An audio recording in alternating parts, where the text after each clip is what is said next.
Shalom Uvracha, bienvenue à tous dans notre rubrique Vision chassidique de la paracha de la semaine. Cette semaine, parashiot, Matot et Massé. Ces deux parashiotes sont lus généralement ensemble.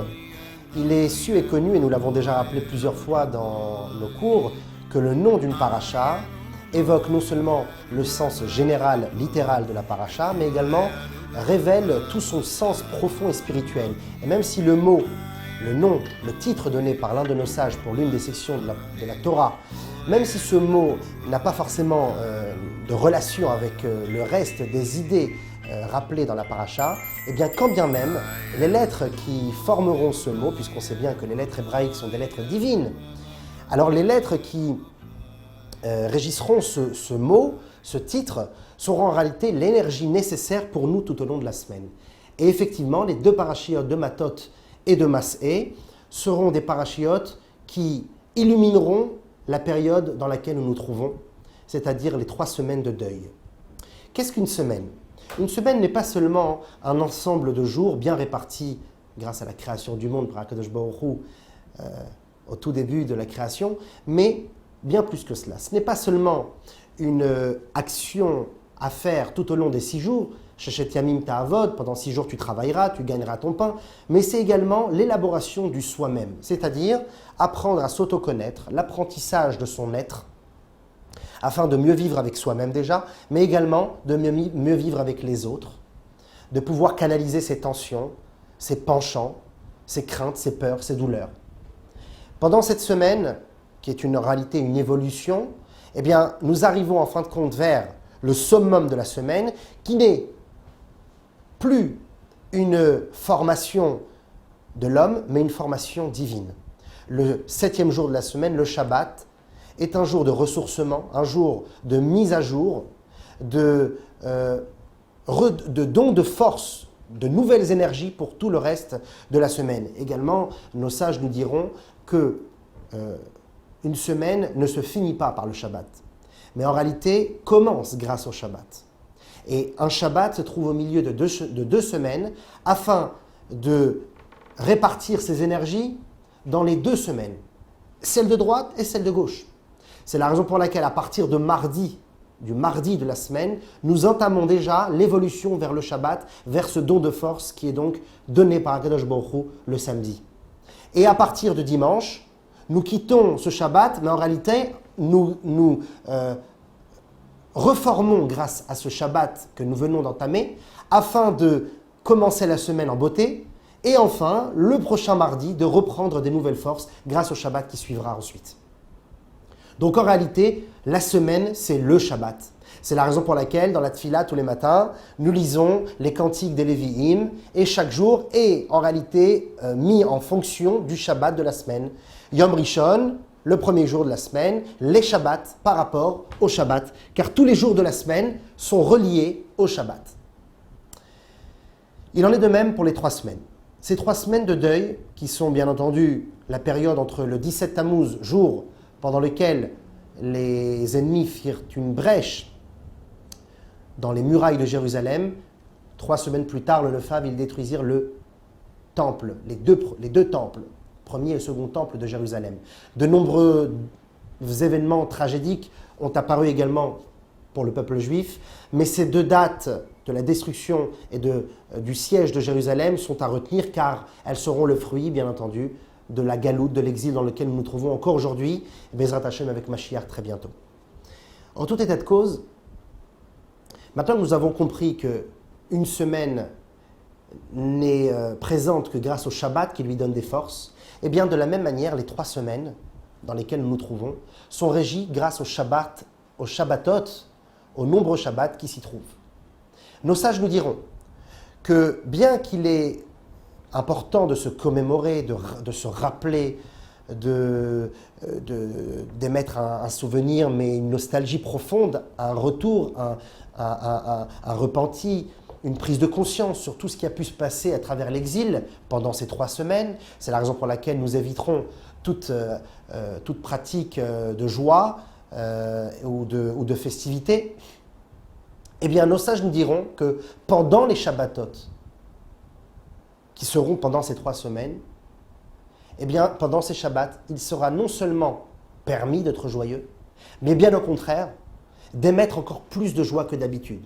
Car déjà, techniquement parlant, puisque nous sommes dans un état de tristesse tout au long de la semaine, alors il est évident que cela peut dépasser et émettre également une tristesse pendant le Shabbat, qui est interdit.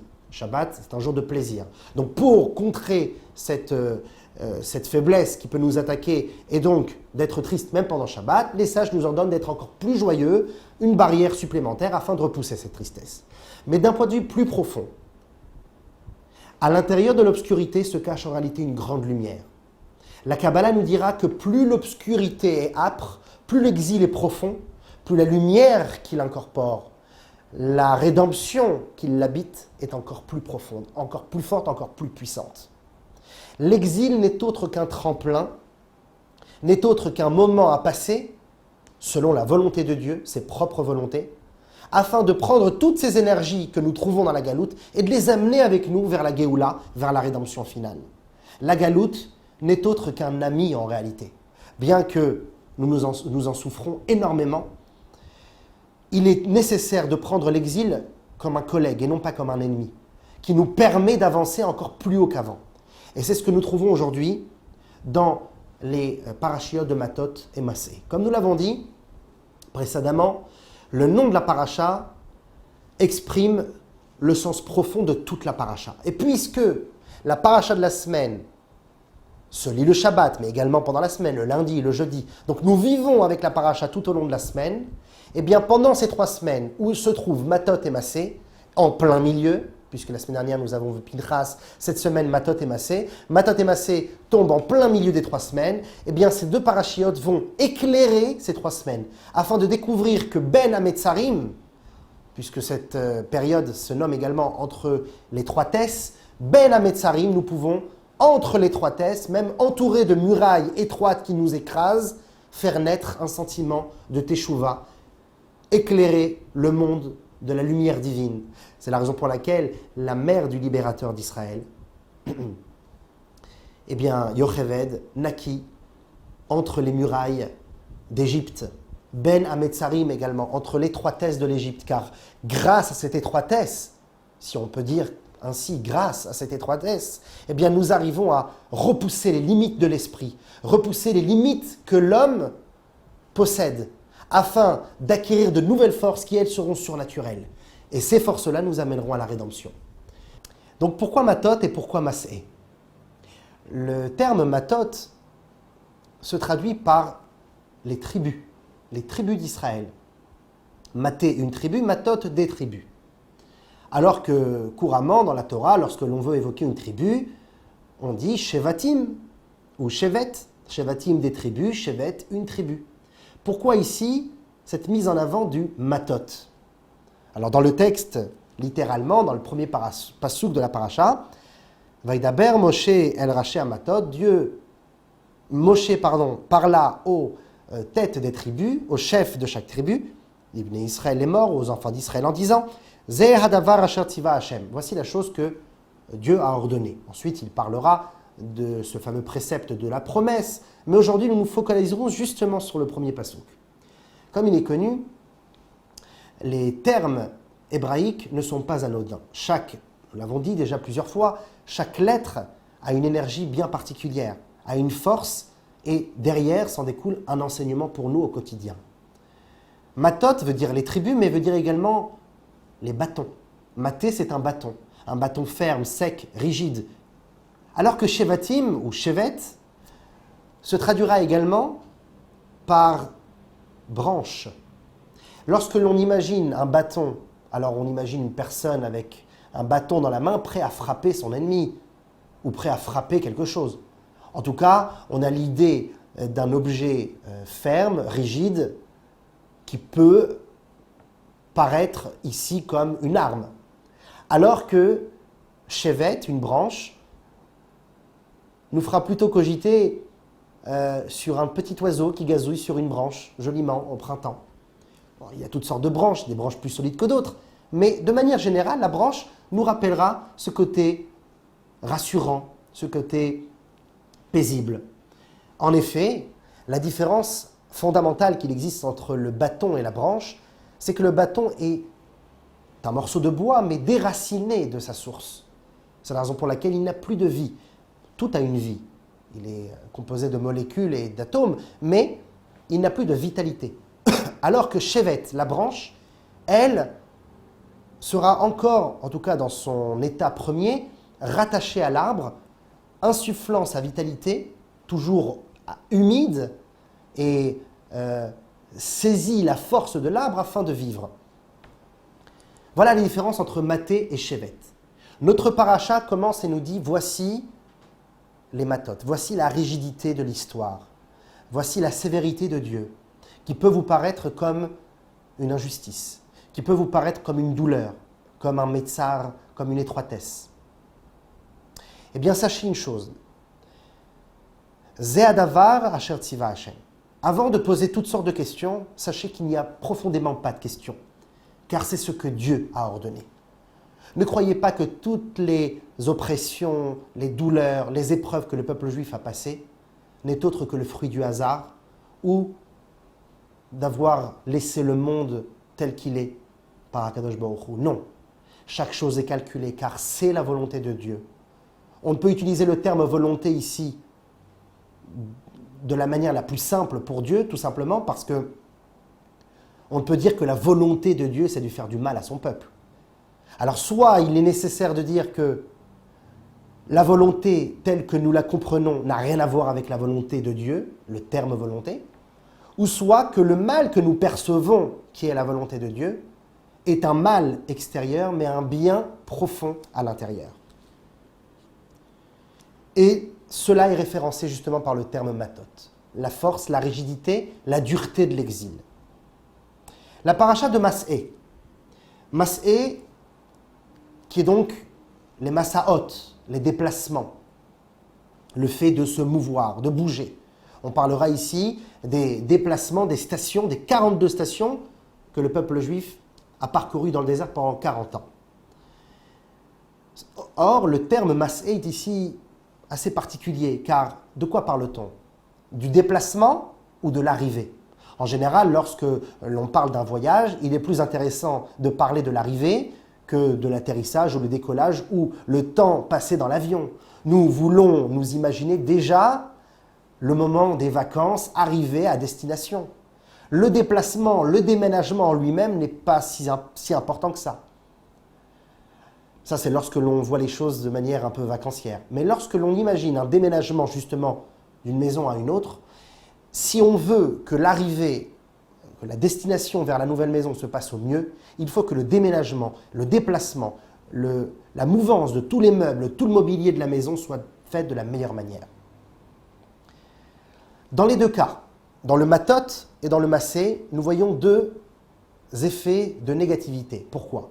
Parce que matot, le bâton, c'est la rigidité de l'exil, et massé, c'est le déplacement lourd, le fait que nous soyons des nomades, que nous bougions, que nous allions d'un peuple à l'autre et que nous soyons renvoyés à chaque fois parmi toutes les civilisations. Ce déplacement constant de l'être, ce déplacement essentiel de l'âme qui était de base sous le trône céleste et qui jouissait de la lumière divine, qui doit maintenant s'armer de force et descendre en bas pour agir dans un monde féroce et sauvage. Ce déplacement, c'est une détresse. Et pourtant, il existe la positivité, la lumière qui habite ces deux termes. Dans le terme matot, bien entendu, j'ai omis de le dire, mais dans le terme maté, on peut lire également le terme mata, en bas.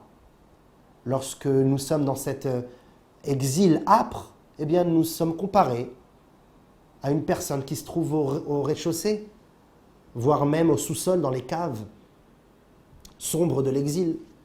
Pour autant, puisque nous sommes en fin de cet exil, nous arrivons vers les derniers moments de la rédemption, nous avons acquis tant d'expérience que maintenant, nous ne sommes plus qu'une génération de faibles qui ne font que subir des épreuves, des oppressions, mais nous pouvons également aujourd'hui y répondre.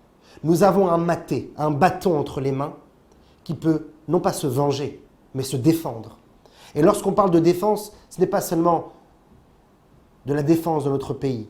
de la défense contre l'antisémitisme, mais avant tout, la défense contre soi-même.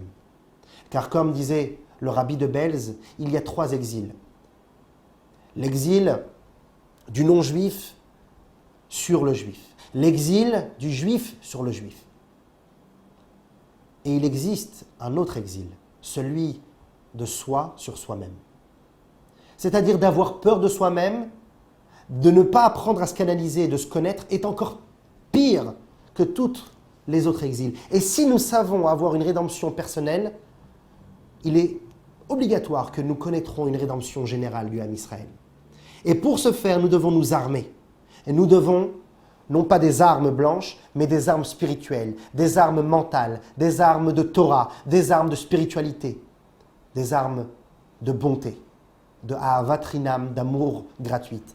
Et ça, ce bâton nous permettra de taper le Yetzer Hara et de gagner la guerre. Afin que tous ces déplacements et cette errance du peuple juif ne soient plus une errance au hasard, mais soit une véritable évolution. Au fur et à mesure que nous avançons, nous nous mouvons, car un homme recule lorsqu'il stagne.